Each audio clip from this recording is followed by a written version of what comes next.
Les éditions Télème présentent un enregistrement intégral de Le Veilleur du Lac de Nicolas Leclerc, lu par Romain Bressy et Lola Stacler.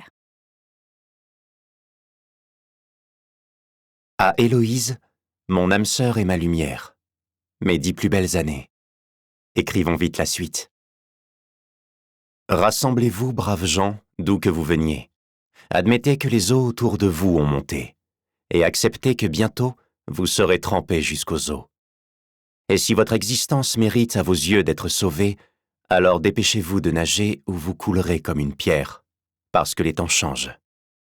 Bob Dylan, The Times They Are Changing. Peu importe combien d'amour il y a dans le monde, cela ne suffit pas. Pas pour la paix ni la lumière, ni le soulagement de la douleur. Peu importe combien d'amour il y a dans le monde, cela ne suffit pour rien du tout. Benjamin Whitmer, Évasion.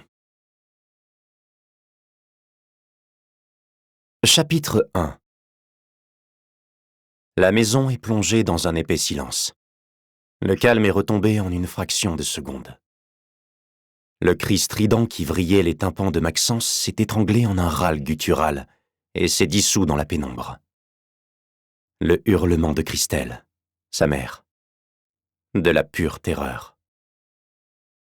Du haut de ses 11 ans, le garçon plisse les yeux, scrute l'escalier à travers l'embrasure de la porte de sa chambre. Une faible lueur lui parvient du rez-de-chaussée, certainement le plafonnier du bureau. Il bloque sa respiration, tous les sens en alerte, cramponnés à la poignée. Une goutte de sueur perle sur sa tempe, glisse sur l'arête de son nez et va s'écraser sur le parquet. Son corps refuse de bouger. Un reniflement dans son dos le ramène à la réalité. Sacha, son petit frère de 7 ans, sanglote allongé sous les lits superposés, là où Maxence lui a ordonné de se faufiler dès qu'il a compris que quelque chose n'allait pas. Après qu'il a été tiré du sommeil par les vociférations de son père. Impossible de comprendre ce qu'il disait, mais au ton de sa voix, Maxence a tout de suite pris peur. Il y a eu un grand chambardement, des chocs sourds, jusqu'à ce que sa mère s'égosille de douleur. Et depuis, plus rien. Les secondes s'égrènent. Le réveil lumineux indique 2h18. Ces chiffres verts phosphorescents éclairent le visage crispé de Sacha, la morve-au-nez. Sacha murmure des appels muets terribles. « Maman. Maman. » Maxence lui fait signe de rester silencieux en barrant ses lèvres de son index. Maxence tend l'oreille, discerne des pas feutrés. Quelqu'un monte l'escalier. Le garçon referme la porte au maximum, ne laissant qu'un infime entrebâillement. Il ne peut se résoudre à rejoindre son frère sous le lit. Il doit voir. Les larmes montent. Il tremble de froid et d'angoisse. Il jette un coup d'œil à la porte d'en face, dans le couloir, celle de la chambre de sa grande sœur. Pourquoi ne sort-elle pas? Pourquoi n'est-elle pas là pour les protéger, lui et Sacha? Fanny n'a-t-elle pas entendu les cris, les coups? Peut-elle dormir si profondément? Ou est-elle en bas avec leurs parents? Il ne saurait le dire. Il ne croit pas l'avoir entendu. Il émergeait à peine du sommeil, et les voix étaient trop mêlées et étouffées. Seul le timbre grave de son père surnageait. Maxence se retient de hurler. Une silhouette se dessine sur le palier en appui sur la rambarde. Ses cheveux se dressent sur son crâne lorsqu'il croise le regard de sa mère. Il lit l'incompréhension et la frayeur. Il s'apprête à bondir vers elle, mais elle l'arrête d'un geste sec, lève les mains vers lui, paume ouverte. Son visage se déforme en un rictus insoutenable pour le garçon. Elle est barbouillée d'un liquide sombre. Il y en a sur son pyjama, ses mains, ses joues. Le plafonnier du couloir s'allume soudain et aveugle Maxence. Il bat des paupières. Ses pupilles s'adaptent et figent la scène à jamais. Sa mère apparaît en pleine lumière, couverte d'un sang poisseux. Elle ouvre la bouche en expulsant des bulles écarlates qui lui éclaboussent les yeux et le menton. Elle tombe à genoux et presse ses mains contre son abdomen. Maxence ne remarque qu'alors la deuxième silhouette dans l'encadrement de la cage d'escalier, juste derrière sa mère agonisant dans une mare de sang. L'ombre avance sur sa proie et l'agrippe par le col de pyjama, lève son poing armé d'une petite hache au manche orange. Christelle mouline des bras, impuissante. La lame s'abat et lui fend le haut du crâne sans la moindre résistance. Le sang et une matière gluante dégoulinent sur son front alors qu'elle s'effondre sur le plancher, les mains grandes ouvertes dont les doigts contractés évoquent des pattes de mygale, et les yeux éteints fixant pour l'éternité le plus grand de ses deux fils, tapis dans l'obscurité. Maxence est sous le choc, déconnecté. Il ne sent pas la chaleur de l'urine le long de ses cuisses. Il n'entend pas les pleurs de Sacha. Il ne peut décoller son regard de celui, vide, de sa mère et de son corps mou. Seul le crissement de la hache contre l'os le tire de sa stupeur. Il recule d'un pas désordonné, au ralenti, ses pieds nus clapotant dans la pisse. Le cadavre sort de son champ de vision. L'ombre bouge dans le couloir. La porte de la chambre s'ouvre en grand. La silhouette contemple le garçon depuis le seuil, à contre-jour, les doigts serrés autour du manche de la hache ruisselante. Puis s'avance vers lui, le recouvre bientôt de son ombre qui envahit toute la pièce. Maxence s'assied sur son lit, désemparé. Il ferme les yeux et dans son esprit se matérialise le visage de Lord Voldemort, l'ennemi juré de Harry Potter, dont il vient de terminer le 5e tome des aventures. Il se dit que peut-être, en y croyant fort, lui aussi possède des pouvoirs inconnus. Qu'il survivra à tout ça avec une petite cicatrice au front. Première partie, la fille arc-en-ciel. Summertime Sadness, Lana Del Rey. Chapitre 2. Le bal des camions sur le parking finit par réveiller Maya. Les vitres de la Punto restées baissées laissent pénétrer les gaz d'échappement et le vrombissement des moteurs. La jeune fille se masse la nuque, fourbue, passe les doigts dans ses cheveux bleu indigo. Tous ses os craquent alors qu'elle se redresse sur le siège avant. Derrière le volant, Idriss ronfle bouche ouverte, la tête enfouie dans le repli du coude. Maya reprend ses esprits, inspecte le terre-plein à travers le pare-brise poussiéreux. Encore assez désert à part les poids lourds. Le soleil domine déjà la plaine d'Alsace. Ils ont roulé une partie de la nuit et se sont finalement arrêtés pour dormir quelques heures sur une aire de l'A35 entre Colmar et Strasbourg. Il va falloir acheter à grignoter pour le reste du voyage et repartir assez vite. Maya bâille et se fige ainsi, bouche béante.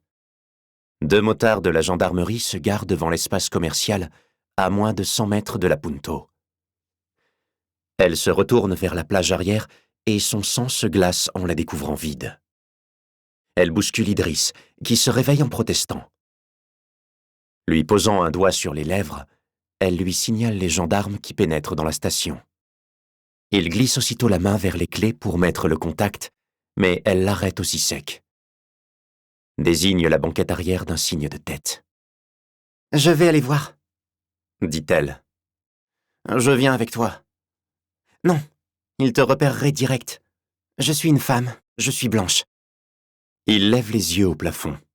« T'as les cheveux bleus, Maya. » Elle se penche vers lui et lui tapote affectueusement la joue. « Hé, ne t'en fais pas. Ils ne sont pas encore à notre recherche. » Sans lui laisser le temps de répliquer, elle plaque ses lèvres sur celles du jeune homme, sort de la voiture, dandine du postérieur et se retourne pour lui jeter une œillade complice. Elle dépasse les 2 motos bleues siglées gendarmerie et gagne l'entrée de la station au pas de course, le cœur battant.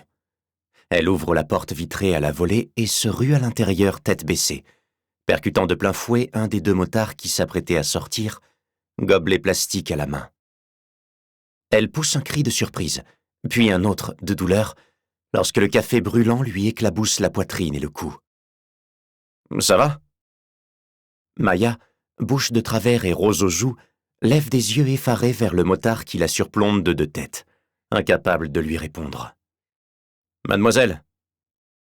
L'autre gendarme peine à dissimuler son amusement alors que son collègue se penche vers elle. « Je vais bien. »« Faut regarder devant. »« Excusez-moi, j'ai pas fait attention. » Elle se mord la lèvre de devoir s'excuser auprès d'un flic. La colère chasse la peur.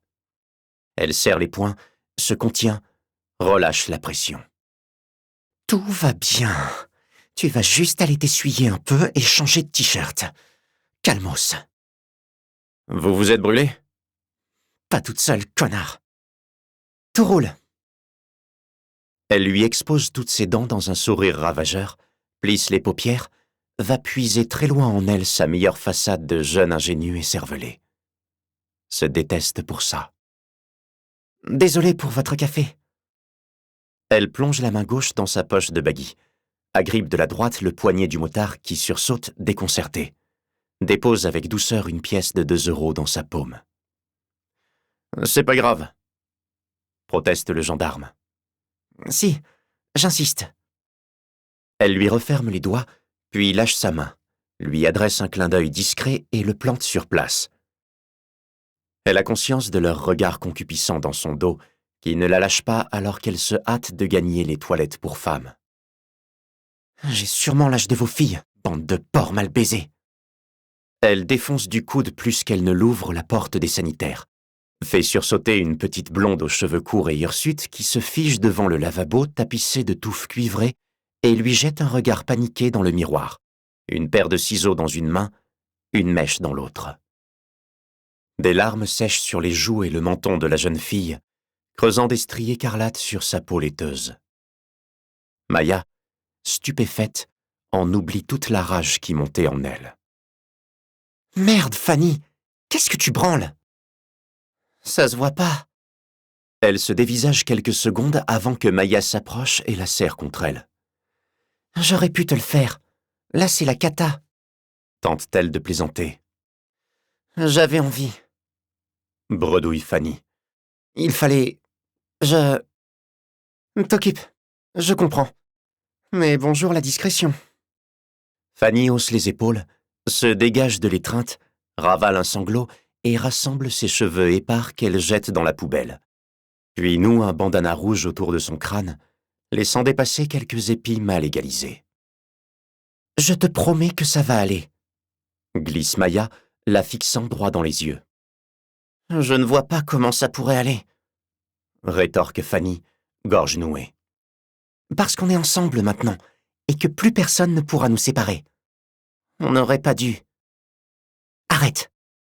On ne peut pas revenir en arrière. On n'a plus le choix. Je sais que tu es forte, plus que tu ne crois, et je serai là pour veiller sur toi. On est là l'une pour l'autre. » Elle caresse la joue de Fanny, qui hoche la tête mais ne peut chasser le rictus d'angoisse qui lui déforme le visage. « Par contre, faut qu'on s'arrache, ma poule, » reprend Maya.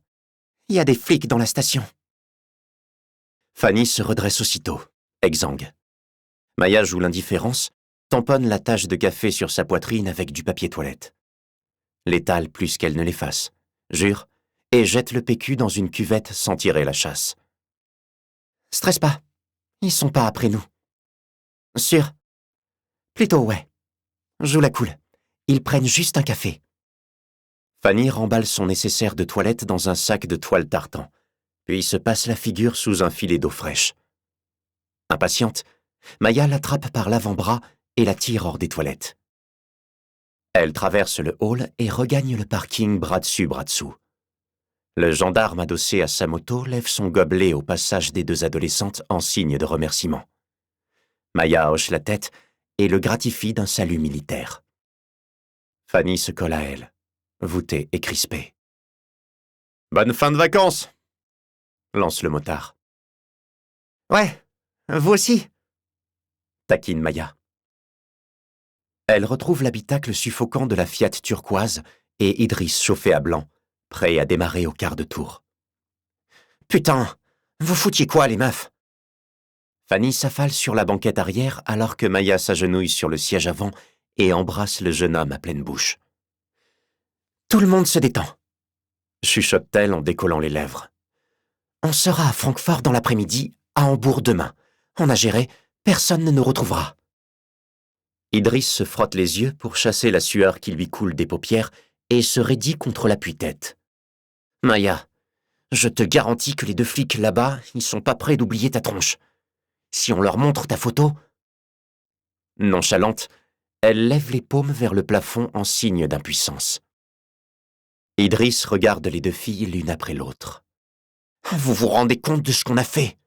Je risque vachement plus. »« Je ne t'ai pas forcé, » l'interrompt Maya. « T'as choisi.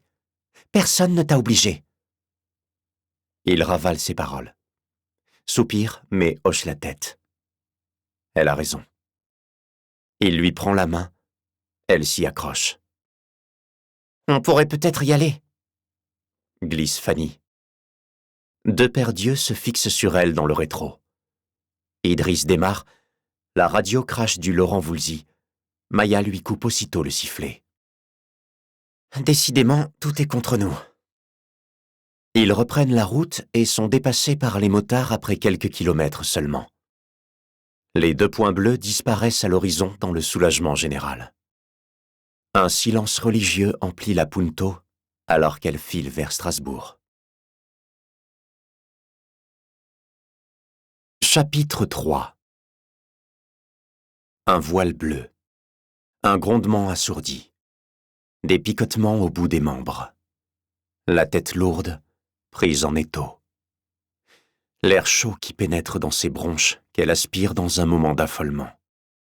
Aline Parisot se tourne sur le flanc et racle sa gorge pâteuse. Elle plisse ses paupières collées de sommeil, tend le bras. La place à côté d'elle est froide. La chambre est plongée dans le noir, mais les volets à fente laissent filtrer un ray de jour. Quelle heure est-il? Beaucoup trop tôt, c'est une certitude. Elle s'est réveillée en plein cycle, au beau milieu d'un rêve ou d'un cauchemar, son t-shirt plaqué contre son dos malgré le ventilateur braqué sur le lit. Elle jette un coup d'œil au radio-réveil et pousse un juron. 11h47. Ça fait à peine 3 heures qu'elle dort. Elle n'est rentrée du CHU de Pontarlier qu'à 8h30. Le soleil était déjà haut dans le ciel, miroitant dans les eaux azur du lac de Malmaison. Damien était parti au boulot depuis 2 heures faciles. Anaïs et Laurie dormaient encore à point fermé, vacances scolaires obligent. Elle se débrouille sans elle les lendemains de nuit de garde. À 17 ans, Anaïs gère très bien sa cadette. L'agacement la pousse à ôter ses bouchons d'oreilles pour comprendre ce qui a bien pu la tirer du sommeil. Aucun bruit, à part son cœur qui tambourine dans sa poitrine et les pales du ventilo qui brasse un air tiède. Le calme règne dans la maison. À peine perçoit-elle le ronflement des moteurs sur la départementale, dans le lointain, à la sortie du village. Elle renfonce le visage dans son oreiller, prête à replonger dans la léthargie tant désirée. Un éclat de lumière bleue et un bourdonnement la coupent dans son élan. Son téléphone vibre au bout de son cordon d'alimentation, à même le sol. C'est donc ça. Elle se maudit d'avoir oublié de le mettre en mode avion, comme à son habitude. D'un geste trahissant son irritation, elle plonge le bras sous le lit et en tire l'appareil. Elle entr'ouvre l'œil droit, est aveuglée par l'écran. Puis le gauche, histoire d'être bien certaine de déchiffrer le nom de la personne qui l'appelle, car elle a du mal à y croire. Marie-Paul Parisot, sa belle-mère, la mère de Damien, qui la déteste, qu'elle déteste tout autant. Aline jure de nouveau, cette fois contre la vieille qui tente de gâcher sa matinée de repos. Pourquoi l'appelle-t-elle de toute façon? Elles n'ont rien à se dire. Elle laisse le téléphone basculer sur le répondeur. Elle remarque alors l'icône indiquant la présence de 2 messages. Intriguée, elle consulte le journal d'appel. Marie-Paul en est à son 6e essai en 30 minutes. Pas étonnant qu'elle l'ait réveillée. Un léger malaise s'empare d'Aline, à présent bien consciente. Marie-Paul ne l'appellerait jamais pour le plaisir, ni pour un motif futile. Il y a forcément un problème. Est-il arrivé quelque chose à Damien? Un accident au parc canin? Assise contre la tête de lit, prête à écouter ses messages, elle est interrompue par une nouvelle tentative de sa belle-mère. Elle décroche, prenant la vieille de court. « Allô? Oh, Aline. Qu'est-ce qui vous arrive, Marie-Paul? Je n'arrive à joindre personne. » Aline fronce les sourcils en entendant la voix chevrotante. La vieille retient ses larmes. Pas son genre, pourtant, la sensibilité. Mais là, elle n'emmène pas large. Semble perdue. Je dormais. Je n'ai pas entendu mon téléphone vibrer. Damien est au parc. Pas sûr qu'il ait son portable sur lui. Je suis désolé, Aline. Vous allez me prendre pour une folle. Vous êtes où? Je suis à l'hospice. Je n'en sors plus, vous savez. Oui, pardon. Je suis encore un peu dans le gaz. Il n'y a pas un toubib ou une infirmière? Ce n'est pas moi le problème, Aline. Je ne savais pas qui appeler. C'est quoi le problème? Silence. La vieille respire fort dans le combiné. Je n'en sais rien. C'est Benoît. Il ne répond pas au téléphone. Aline lève les yeux au plafond. Il est peut-être occupé, ou en week-end. Non, vous ne comprenez pas. Il devait venir me chercher ce matin pour que je mange chez eux. Comme tous les dimanches. Il vient toujours. Aline se retient de placer une réflexion désagréable sur la différence de traitement que Marie-Paul dispense à ses deux fils et à leur famille. Il a peut-être eu un empêchement, un imprévu. Faut pas paniquer comme ça. Répond-elle un poil trop sèchement. Je ne vous aurais pas appelé si je pensais... Je vous dis, personne ne répond. Je n'arrive pas à les joindre, ni sur le téléphone fixe, ni sur leur portable. Ni Benoît, ni Christelle, ni Fanny. J'ai essayé d'appeler Damien, mais il est... Au parc. Oui. Bon. Aline s'assied sur le bord du matelas, cale ses pieds dans ses claquettes, se frotte les yeux. Je vais aller faire un saut chez eux pour vous rassurer. Maintenant? Aline soupire, lasse. Évidemment maintenant, pas dans 15 jours. Bien sûr, ça va aller. Il ne faut pas vous en faire comme ça. Il y a sûrement une bonne raison. Une petite voix dans sa tête lui souffle exactement le contraire. Anaïs! Pas de réponse.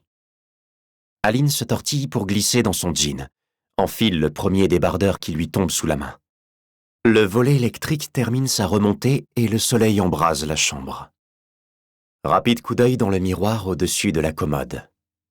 Une catastrophe. Poche sous les yeux, tignasse en pétard, marque de drap sur les joues. La totale. Aline peste à nouveau et se rue hors de la chambre.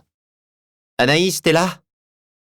Personne dans la chambre de l'adolescente, ni dans celle de Laurie. Aline dévale l'escalier et trouve son aîné planté dans le canapé en pleine partie de The Last of Us 2, sur la PS4, son casque Bluetooth sur les oreilles, un ventilateur à 20 cm du visage. Aline soupire, attrape à la volée son sac à main et ses clés de voiture dans le placard sous les marches, tape sur l'épaule de sa fille qui sursaute et tourne vers elle des yeux rougis écarquillés. « Putain, maman, ça va pas ou quoi? Si t'écoutais moins fort, tu m'aurais entendu gueuler plus tôt. Où est ta sœur? Hein? Enlève ton casque. » Devant la mine circonspecte d'Anaïs, Aline mime le geste agacé. Anaïs met sa partie sur pause et obéit. « Où est Laurie? »« Dehors, elle joue avec la voisine. T'inquiète. Tu dors pas? Tu vas où? »« J'en ai pas pour longtemps. Je dois aller voir un truc chez ton oncle. » Anaïs fronce les sourcils, perplexe. « Chez Benoît? Pourquoi faire? »« Je m'en passerai bien, crois-moi. C'est rien. C'est ta grand-mère qui n'arrive pas à les joindre. Elle s'inquiète, alors elle trouve que c'est une bonne idée de me priver de récup. »« Ok. Tu devrais aller jouer dehors aussi, ma puce. T'as une tête de déterré. »« J'ai pas 12 ans. » maugrait l'adolescente en secouant la tête. Aline n'insiste pas et sort dans l'allée pour rejoindre sa 206. La vague de chaleur lui coupe le souffle. Elle interpelle au passage Laurie qui s'esclaffe avec sa copine sur la balançoire du jardin d'à côté, lui explique qu'elle s'absente un moment, ce qui ne fait ni chaud ni froid à sa fille, et que, si elle a un problème, elle voit ça avec sa grande sœur. Elle tente d'appeler Damien, sans succès, lui laisse un message et se glisse au volant. Mais le contact pousse la ventilation à fond. Elle ruisselle de sueur. Elle fouille le vide-poche, y trouve ses lunettes de soleil qu'elle se colle sur le nez et un paquet de chewing-gum à la menthe. Elle en tire un qu'elle mâchonne frénétiquement. Trop tôt pour une clope. Puis remonte l'allée gravillonnée en marche arrière, fait demi-tour en mordant le trottoir et traverse le lotissement du Grand Tétras, à l'extrémité ouest de Malmaison-le-Lac. Chapitre 4. Le village de Malmaison s'étire tout en longueur autour de la grande rue, engoncé entre le lac à l'ouest et la forêt de résineux qui recouvre la montagne à l'est. Avec ses 1200 habitants, c'est la plus grosse commune de la vallée qui en compte 4 autres. La Grande Forge et Rochebois sur la rive est, Valfontaine et Villepierre sur la rive ouest, plus 2 lieux-dits, le Petit Port et la Source Verte. Tout le centre-bourg est bâti sur les terrains en pente de part et d'autre de la départementale. La piscine municipale et le camping en contrebas de chez Aline encadrent le port de Plaisance et la plage de Galets, formant un pôle touristique balnéaire incontournable dans le Haut-Doubs. Aline remonte la rue bondée de touristes, aussi vite que les multiples dodanes le lui permettent. Salue de la main les riverains qui font la queue devant la boulangerie ou la fruitière à Comté et reconnaissent sa Peugeot rouge et bruyante au passage. La maison de Benoît et Christelle se situe à l'autre extrémité du village, assez à l'écart, près d'une avancée de forêt, et donne directement sur le lac.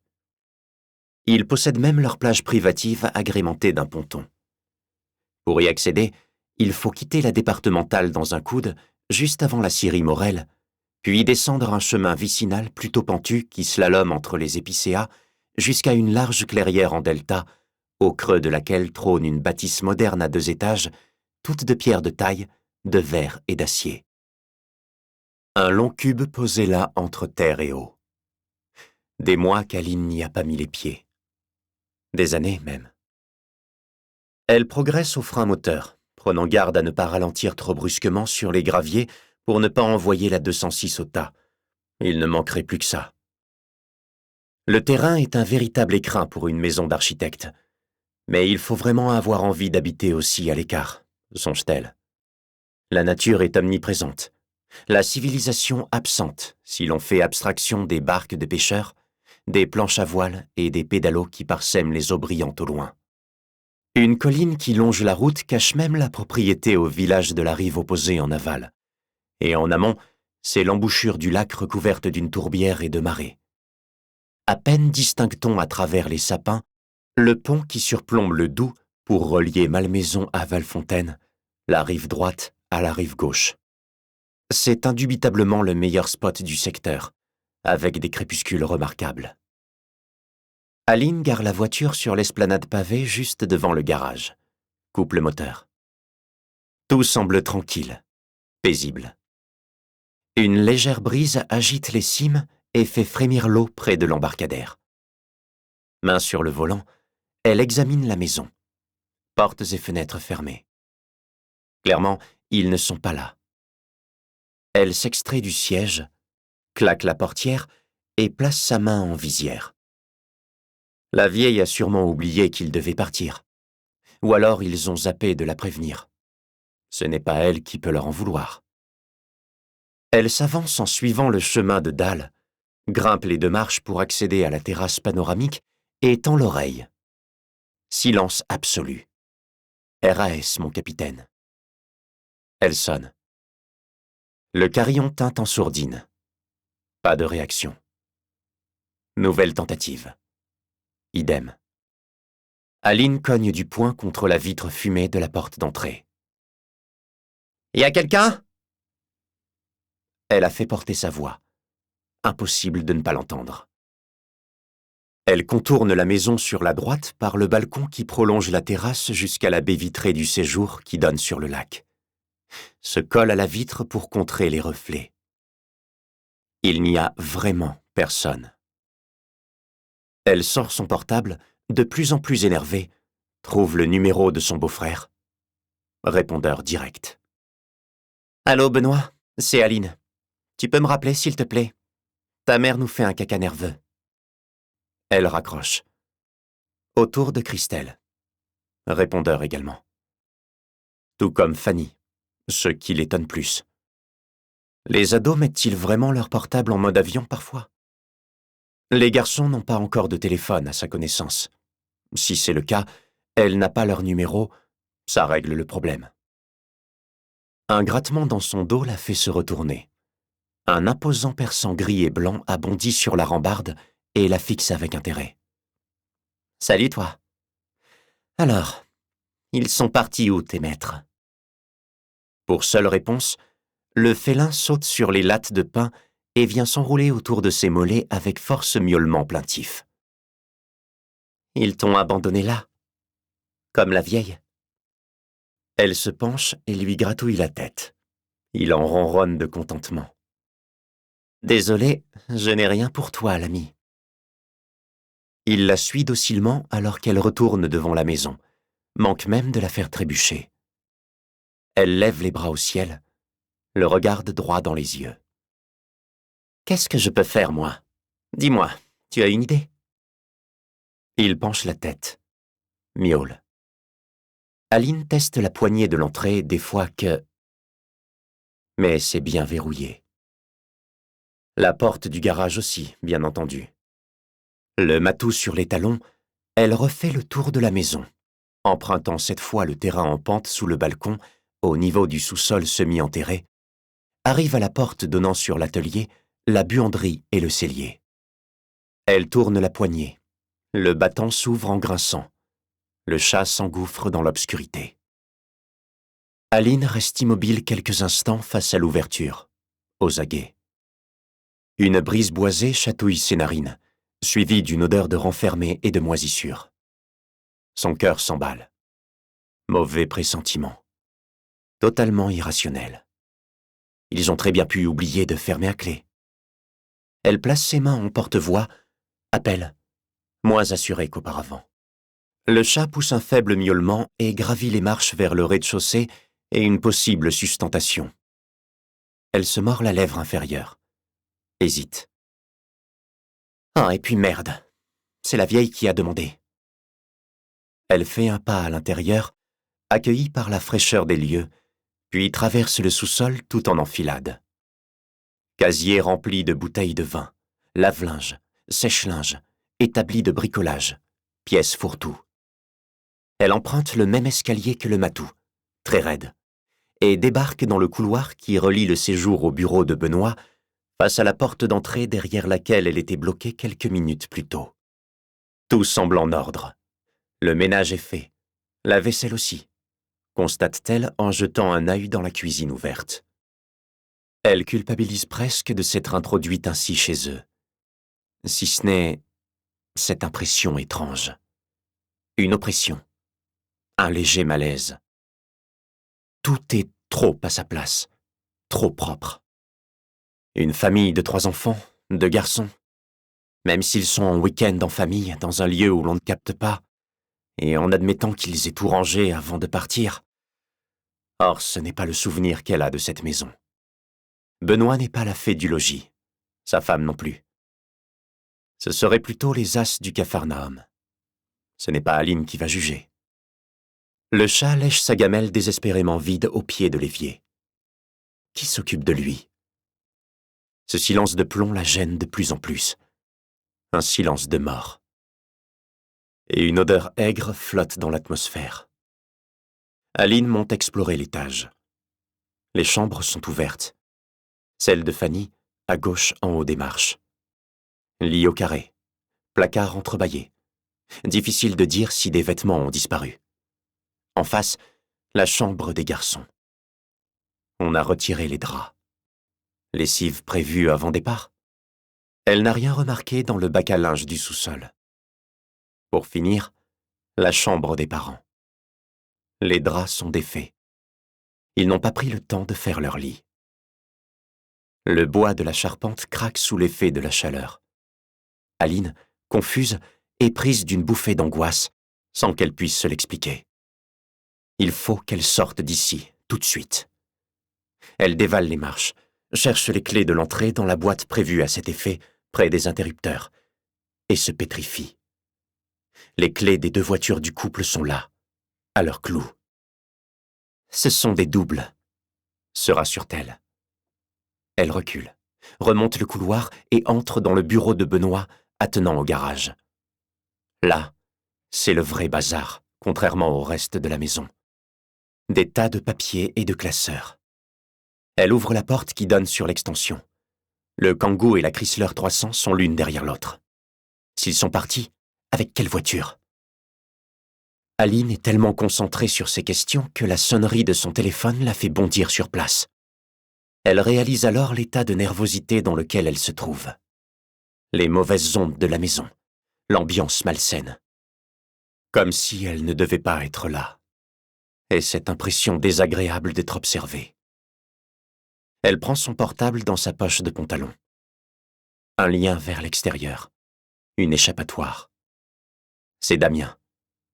Elle décroche et parle un poil plus fort qu'elle n'aurait voulu. Pour briser le silence de tombeau. Putain, mais t'étais où? Ben, au parc. T'énerve pas. Tu sais comment on capte. T'as eu les messages de ta mère? Non, je viens à peine de voir tous les appels en absence. Qu'est-ce qu'il se passe de si urgent? Je suis chez ton frère. Un blanc au bout du fil. Qu'est-ce que tu fous là-bas? Reprend Damien. Tu ferais mieux de venir voir par toi-même. Bouge-toi le cul. Je t'attends dehors. Elle raccroche, reprend le couloir, dévale l'escalier et traverse tout le sous-sol en pressant le pas. Elle n'a jamais été aussi heureuse de se retrouver en plein cagnard, essoufflée et frémissante. Le lac aux reflets argentés lui paraît beaucoup moins hospitalier tout à coup. Chapitre 5. Deuxième café noir bien brûlant malgré la température extérieure. Archi serré. Qui empâte la bouche, racle la gorge et secoue le cerveau. Dimanche 22 août. Bruno Albertini entr'ouvre la fenêtre de la cuisine en oscillobattant et crache la fumée de sa camelle dans l'embrasure. Son regard vitreux se perd entre 2 carreaux de faïence au-dessus de la cuisinière à gaz. 6 ans. 6 ans qu'il cuisine sans goût, sans plaisir, sans désir. Pour nourrir son fils, pour survivre. Il faut bien avancer. C'est ce que tout le monde dit. Passer à autre chose. Combien de temps faut-il pour passer à autre chose? Pour ne plus voir Clara chaque fois qu'il regarde son fils dans les yeux, avant d'aussitôt fuir son regard et s'échapper de cet appartement étouffant qu'il ne peut pourtant se résoudre à abandonner. 4 pièces qui renferment les dernières traces de sa femme, le lit dans lequel elle a enduré plusieurs mois de souffrance et rendu son dernier soupir. Les robes chamarrées qu'il a gardées repassées et suspendues dans le dressing de la chambre, et ne se lasse pas de contempler au long de ses heures d'insomnie. Le temps ne fait pas son œuvre, n'allège rien, et continue de planter ses crocs dans le ventre à vif de Bruno. Mais ce matin, il y a autre chose. Une douleur différente, diffuse, sur son cœur. Un poids. Quelque chose qui ne va pas, qui lui brouille l'esprit. La sueur colle son t-shirt à ses côtes, ses cheveux gris à ses tempes. Happé par un reflet de soleil qui danse sur l'eau, il lève les yeux sur le lac scintillant entre les branches du rideau de sapin qui obstrue la vue entre la résidence de 4 étages et la plage du centre nautique en contrebas. Le lac est la vallée de Clara. Son bonheur lorsque la mutation de Bruno à la communauté de brigade de Malmaison a été validée, une 20aine d'années auparavant. Son amour pour cette région, ses montagnes boisées, la nature omniprésente, elle le lui a transmis. Et c'est devenu sa vallée, son territoire. Lorsque le cancer du pancréas a eu raison de Clara, à aucun moment il n'a envisagé de partir. Bruno s'est investi corps et âme dans sa mission, son sacerdoce. Veiller sur le lac et la vallée de Malmaison, où repose désormais sa femme. 3 tasses de mélasse caféinée et 2 mégots plus tard, après avoir tourné en rond dans sa cuisine sans rien se mettre sous la dent et froisser chaque page de l'Est républicain, Bruno sort l'aspirateur et fait le ménage dans tout l'appartement, sans réaction de la part de son fils que rien ne saurait tirer du lit avant 11 heures pendant les grandes vacances. Il récure, il astique, il se donne à fond, brique les moindres recoins, chasse la chaleur poisseuse à coups de désinfectant à la lavande. Ça fait passer la matinée et ça masque sa solitude. Il déteste les jours de congé, cherche tous les prétextes pour y mettre un terme, pour sauter dans son uniforme et rejoindre sa caserne à 7 kilomètres de là, face à la mairie de Malmaison. La sonnette d'entrée qui retentit bientôt va lui en offrir un sur un plateau. En ouvrant la porte, il découvre Zimmermann, son voisin du dessous et propriétaire du centre nautique, écarlate et agité de tics nerveux, planté sur son paillasson. « Je sais que c'est dimanche, capitaine. »« Attendez-moi en bas, monsieur Zimmermann. » Le coupe Bruno. « Mais... » »« Vous ne venez pas prendre le café avec moi, monsieur Zimmermann, c'est évident. Et vous n'avez pas appelé le 17. Vous êtes directement venu me voir. Je suppose donc que vous avez encore des dégradations à la base. J'arrive dans 5 minutes, le temps de m'habiller.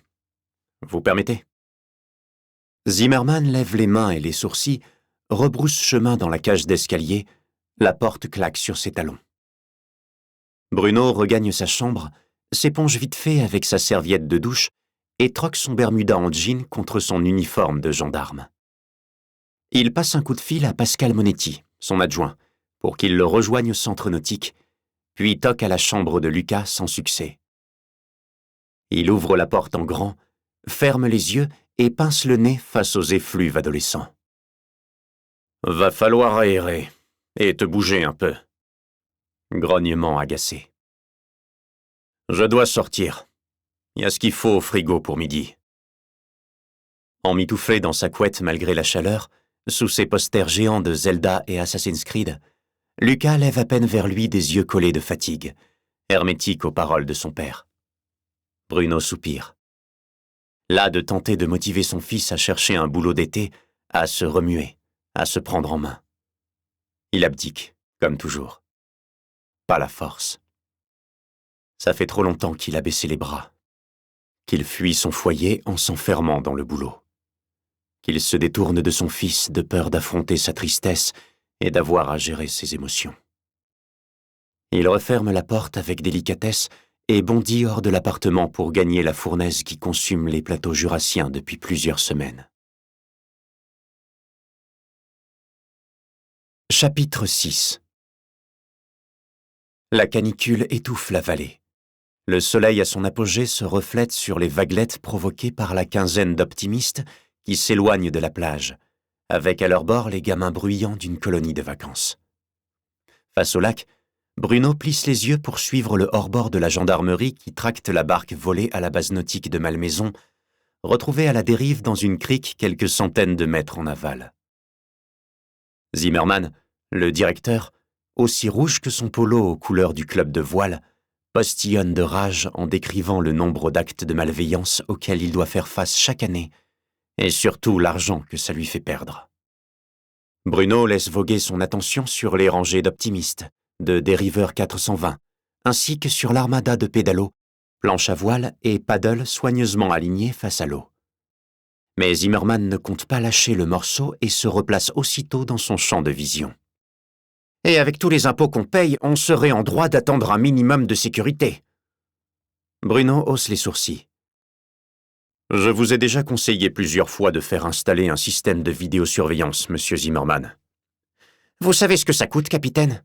J'ai déjà dû faire poser des systèmes d'alarme, mais ça ne suffit pas apparemment. »« J'ai conscience que c'est un investissement, mais pensez au manque à gagner. »« C'est quand même un monde. On n'est pas dans le 93 ici. C'est la campagne. On ne devrait pas avoir besoin de tout ça. » Zimmermann trépigne. Bruno hausse les épaules. « On l'a retrouvée, votre barque.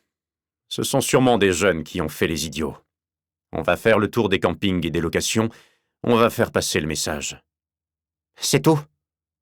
Bruno, de mauvaise humeur, commence sérieusement à perdre patience. « Non, ce n'est pas tout. On va faire notre travail. Enquête de voisinage et tout le tintouin. Et les empreintes, l'ADN, tout ça. Bruno le fixe d'un air blasé. Dans son dos, le lieutenant Monetti étouffe un ricanement involontaire. On vous a ramené la barque en bon état. On ne va pas mobiliser l'ensemble des services de la gendarmerie. Ne vous fatiguez pas, j'ai compris. Le coupe Zimmerman. Vous ne ferez rien de plus, comme d'habitude. Les murs des hangars tagués, les bateaux dégradés, les vols. La vidéosurveillance, monsieur Zimmerman. La vidéosurveillance. Le directeur lève les paumes face à lui en signe de reddition, fait volte-face en râlant et rejoint le bâtiment administratif du complexe en claquant la porte. Bruno traverse le parking de la base et se dirige vers la Peugeot 5008 bleue à bande blanche avec Monetti sur les talons quand son portable vibre dans sa poche arrière. Le numéro du standard de la communauté de brigade de la vallée de Malmaison. Il décroche en se glissant à la place passager alors que Monetti prend le volant. Albertini, j'écoute. Il hoche machinalement la tête, plisse le front, se masse les yeux du bout des doigts. Ok. Bon, c'est dommage, mais vu qu'ils sont entrés, dites-leur de retourner là-bas et de m'attendre à l'extérieur. Autant voir ça directement sur place. Oui, je sais où c'est. On y sera dans une dizaine de minutes. Il raccroche et se tourne vers Pascal Monetti qui attend sagement ses directives. On fonce chez Parizeau. Le parc à chiens? Non, l'autre, son frère. Le proviseur du collège de Valfontaine. Cambriolage? Je préférerais. Le frère et la belle-sœur se sont pointés à la brigade. Apparemment, toute la famille aurait disparu. Chapitre 7. Les lueurs rouges et bleues du gyrophare percent l'épais maillage de troncs et de fougères qui tapissent le flanc de la montagne face à Aline et Damien Parizeau, enlacés sur la terrasse de la Maison du Lac, comme ils la surnomment. Le chat ronronne et se frotte à leurs mollets. La voiture de gendarmerie apparaît bientôt sur le chemin, expulsée du tréfonds de la forêt, franchit la centaine de mètres qui la séparaient du couple et vient se ranger derrière la 206 d'Aline. Bruno Albertini déploie son mètre 95 et foule les dalles en balayant du regard les environs. Monetti, trapu et ventru, marche dans l'ombre de son supérieur. Aline se ronge les peaux, tandis que le duo dépareillé les rejoint. Albertini les salue d'un hochement de tête. Vous êtes déjà entrés dans la maison, si j'ai bien compris. Aline et Damien se regardent. On voulait juste vérifier, marmonne Damien. Bien sûr. Bon. Vous pouvez m'expliquer toute l'histoire? Je l'ai déjà fait à ton... Je sais, Aline. Mais j'ai besoin que tu me la racontes à moi, maintenant. Aline lui fait le récit détaillé de la matinée. L'appel de Marie-Paul, son exploration de la maison vide, l'étrange sensation et la présence des deux voitures dans le garage. Et ils n'ont pas pu partir sans prévenir? Ma mère est sûre que non, intervient Damien. Mon frère devait passer la chercher ce matin à l'EHPAD d'Onglière.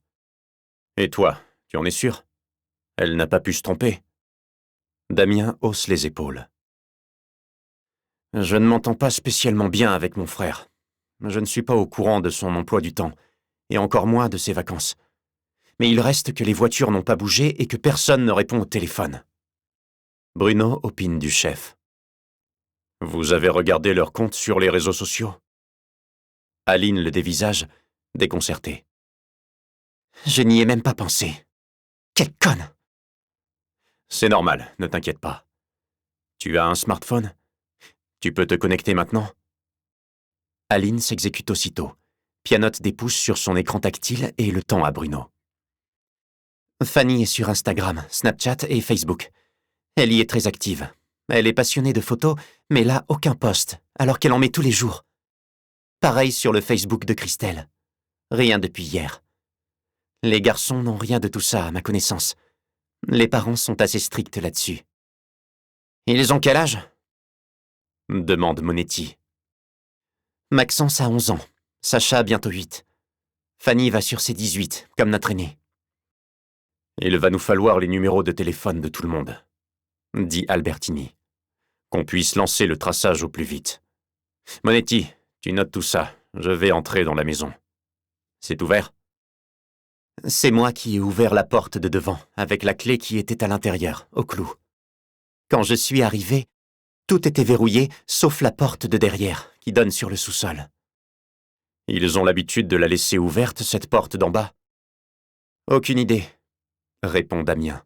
Comme je t'ai dit, vous n'êtes pas proche. C'est noté. Vous m'attendez ici.